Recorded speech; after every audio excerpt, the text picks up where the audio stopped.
in chapter 2, Utterson actually meets Hyde and comes across him, and he sees and engages him in conversation, but he lies.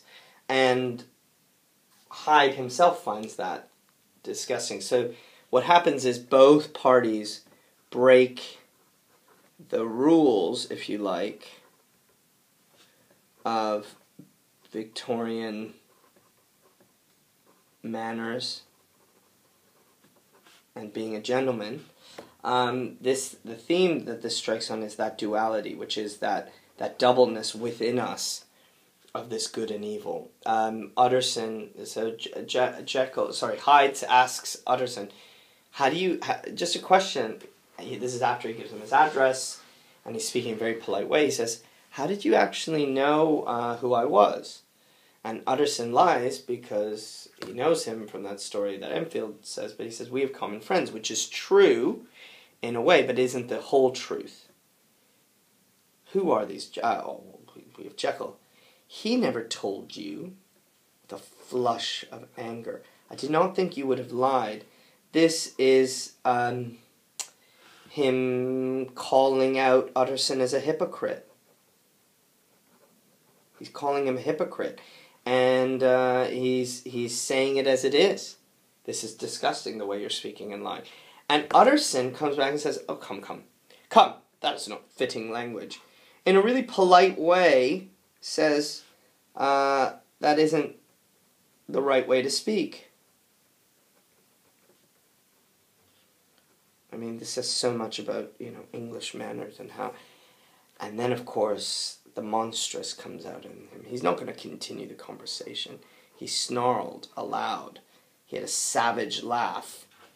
And then with real quickness, because we know he has got that energy, he disappears. Okay? So Hyde knows that Jekyll didn't tell him because he is slowly becoming aware and prescient of everything that Hyde does, everything that Jekyll does, and he would know that Jekyll would never have revealed this character, this person, it comes out, because Jekyll is embarrassed, and Jekyll lets all of his evil come out through Hyde. And we see that here in just his response to Utterson, snarling with a savage laugh. So Utterson leaves, and he's in a picture of he's really unsettled. He's confused, mental perplexity. And then he meditates, he thinks about the physical description of Hyde. He's pale and dwarfish, so he's small, and he's deformed in some way, but it's really hard to name that malformation. It's almost more of a feeling. He has a horrible face and smile, and he had a murderous mixture of timidity and boldness. He was scared and fierce at the same time, which made him feel like he was going to hurt him. And he had a husky, whispering, broken voice. But more than that, it's like the feeling he had when talking to him was one of disgust, loathing, and fear. That's how he felt when speaking to him. And it's as if he was hardly human. He was a hermit or something from another era.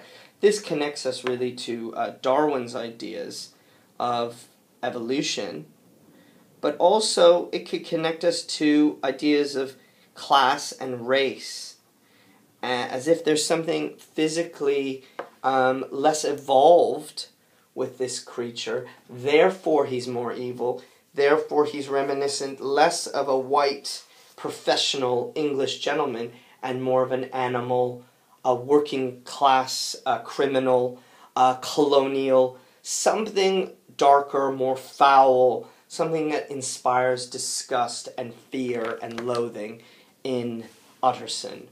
And again, if anything, Utterson himself has exposed himself as a bit of a liar, but his instinct that this person, Hyde, is a horrible, horrible person, is confirmed in meeting him.